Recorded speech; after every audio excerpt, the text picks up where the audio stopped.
নমস্কার, আমি দীপান্বিতা।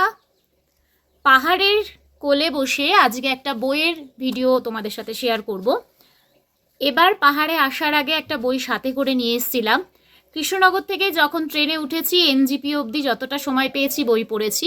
তারপর আবার আমি যখন পাহাড়ে এসে আসলাম তখন ঘোরাঘুরির মাঝে যেটুকু সন্ধ্যের পর থেকে সময় পেয়েছি বইটা পড়েছি এবং 2.5 দিনে আমার বই পড়া শেষ হয়ে গেছে। তো সেই বইটা নিয়ে আজকের ভিডিও। বইটি হচ্ছে এই যে শিখণ্ডী, দেবারতী মুখোপাধ্যায়ের লেখা, দ্বীপ পাবলিকেশন।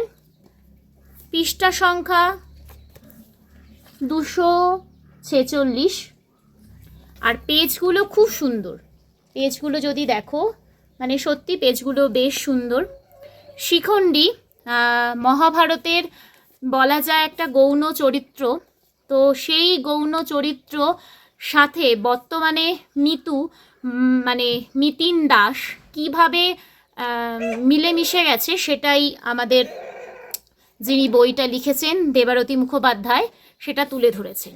শিখণ্ডী তিনি আর কি কোন লিঙ্গের, তিনি কখনো নারী না কখনো পুরুষ, তার মনের মধ্যে কি চলছে এবং তার শরীর কি বলছে, মন কি বলছে, সেরকম কলকাতার শহরের বুকে এক মেয়েদের হোস্টেলে থাকা মিতু, যিনি হচ্ছে কখনো স্কুলে পড়াশোনা করেছেন সুমিত মাইতি নামে, তারপর নার্সিং পড়াশোনা, এই যে মেয়ে ছেলে না নারী না পুরুষ না তিনি কে, এই সেটা নিয়েই বইটা গল্পটা এগিয়েছে। মহাভারতের সাথে বর্তমান সময়ে মিতু কিভাবে মিশে গেছে এবং শিখণ্ডী যেরকম বন্ধু পেয়েছিলেন বলা যায় যে কুম্ভক বা চূড়ালাকে, তেমনি এখানে মিতু একজন বন্ধুকে পেয়েছে, সাহানা।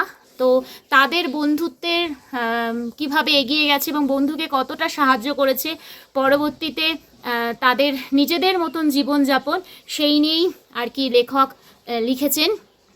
তো আমার বইটা বেশ ভালো লেগেছে। এভাবে একটা গৌণ চরিত্রকে, মহাভারতের গৌণ চরিত্রকে, সেটা বাস্তবের জীবনে এরকম আমরা অনেক চরিত্র দেখি, দুটো একসাথে মিলেমিশে কোথায় এক হয়ে গেছে।